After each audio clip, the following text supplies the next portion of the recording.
उमंग से निवेदन है देशभक्ति गीत प्रस्तुत करा। बहन सुमन।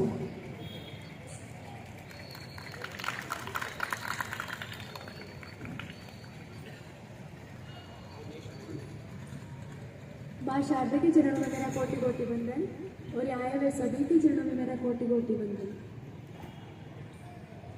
धूल से बढ़ के तेरी धूप से रोशन, तेरी हवा पे जिंदा तू बाग है मेरा, मैं तेरा ये दो बात एक बात जिक्र करना चाहूँगा। महात्मा गांधी जी ने दक्षिण अफ्रीका की उस घटना जिसके बारे में अभी सी.आर. चौधरी साहब ने रेफरेंस दिया था, उस घटना के बाद जब वो भारत आए तो उन्होंने पूरे जीवन में भारत में जितनी यात्राएं की वो ट्रेन से की, और उस ट्रेन से जितनी यात्राएं की वो सारी उन्होंने थर्ड क्लास कंपार्टमेंट में की। ऐसा नहीं था कि वो उसको अफोर्ड नहीं कर सकते थे या उनके पास कोई इस तरह की दिक्कत थी, वो इसलिए करते थे।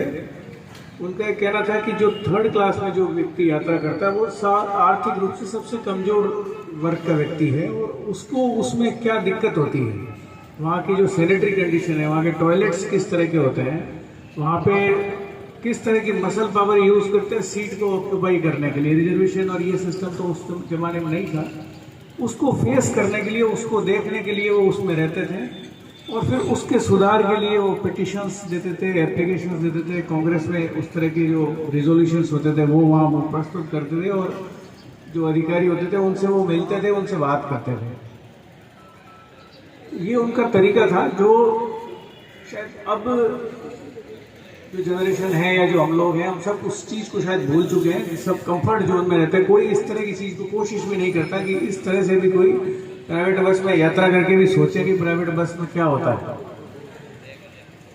दूसरी बात जो गांधी जी कहते थे वो, या जो उनका विचार था जिसमें उन्होंने अहिंसा की भी बात करी, और हमेशा ये कहा कि आपका चाहे दुश्मन भी हो लेकिन उसके प्रति न केवल आपको दुर्भावना रखनी है, ना झगड़ना है, बल्कि आत्मिक रूप से भी, मानसिक रूप से भी, मन से भी आपको उसके प्रति दुर्भावना या द्वेष नहीं आना चाहिए। ये उनका एक मंतव्य था, और उसका बैकग्राउंड उन्होंने दिया था कि परिवार, जैसे आप परिवार में जब रहते हैं, परिवार में 5 या 4 लोग या 7 लोग रहते हैं, तो परिवार में यदि बोलचाल या झगड़े किस परिवार में नहीं होती या मनमुटाव नहीं होता, लेकिन वो कभी भी कैरी फॉरवर्ड नहीं होता, उसको वहीं खत्म कर देते हैं। जो भी परिवार का मुखिया होता है या जो परिवार में जो पीड़ित होता है वो उसको सहन करता है और फिर आगे बढ़ जाता है।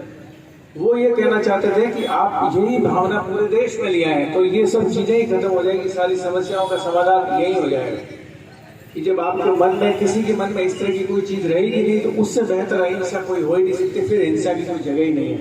हिंसा का मतलब, अहिंसा का मतलब वीकनेस नहीं था, उनका मतलब ये था कि आप प्रेम और स्नेह से, और यही गवर्नेंस का उनका पार्ट था कि गवर्नेंस, गवर्नमेंट, ये सब चीजें इसलिए है और थोड़े समय के लिए होनी चाहिए, थोड़ी सी काम ही उनके पास रहनी चाहिए। बाकी जनता में, खुद में, लोगों में ये चीज, सेल्फ डिसिप्लिन और ये चीजें अपने आप आ जाएगी, उसको किसी की आवश्यकता ही ना पड़े और देश अपने आप ही चले।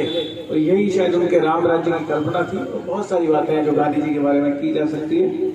ये अवसर नहीं है कि मैं आपके साथ बहुत लंबा समय तक बात करूं, और आज हम सबने गांधी जयंती पे यहाँ आप सभी उपस्थित हुए, उसके लिए मैं जिला प्रशासन की ओर से भी हार्दिक आभार व्यक्त करता हूँ। और आज के इस अवसर पर हम सभी की ओर से मैं प्रिय बापू को और हमारे पूर्व प्रधानमंत्री श्री लाल बहादुर शास्त्री जी को हृदय से श्रद्धांजलि अर्पित करता हूं। धन्यवाद। श्रमदान करके स्वच्छता के इस संकल्प को चरितार्थ करूंगा। मैं न गंदगी करूंगा, न किसी को करने दूंगा। सबसे पहले मैं स्वयं से, मेरे परिवार से, मेरे मोहल्ले से, मेरे गांव से एवं मेरे कार्यस्थल से शुरुआत करूंगा। मैं यह मानता हूं कि दुनिया के जो भी देश स्वच्छ दिखते हैं, उसका कारण यह है कि वहाँ के नागरिक गंदगी नहीं करते और न ही होने देते हैं। इस विचार के साथ मैं गांव-गांव और गली-गली स्वच्छ भारत मिशन का प्रचार करूंगा। मैं आज जो शपथ ले रहा हूँ वह अन्य 100 व्यक्तियों से भी करवाऊंगा। वे भी मेरी तरह स्वच्छता के लिए 100 घंटे दें, इसके लिए मैं प्रयास करूंगा। मुझे मालूम है कि स्वच्छता की तरफ बढ़ाया गया मेरा एक कदम पूरे भारत देश को स्वच्छ बनाने में मदद करेगा। जय। से करो घर का काम, मुख से बोलो जय रघुनंदन जय सिया राम, जानकी वल्लभ सीताराम।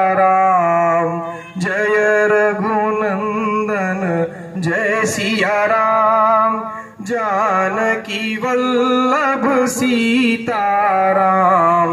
रघुपति राघव राजा राम, पतित पावन सीताराम। जल में राम थल में राम, सारे जग में तू ही राम। जल में राम थल में राम, सारे जग में तू ही राम। मन में राम तन में राम, सारे जगत में राम ही राम। रघुपति राघव राजा राम, पतित पावन सीताराम। रात को निंदिया दिन को काम, कब भजोगे प्रभु का नाम। रात को निंदिया दिन को काम, कब भजोगे। कहते रहिए अपना काम, लेते रहिए राम का नाम।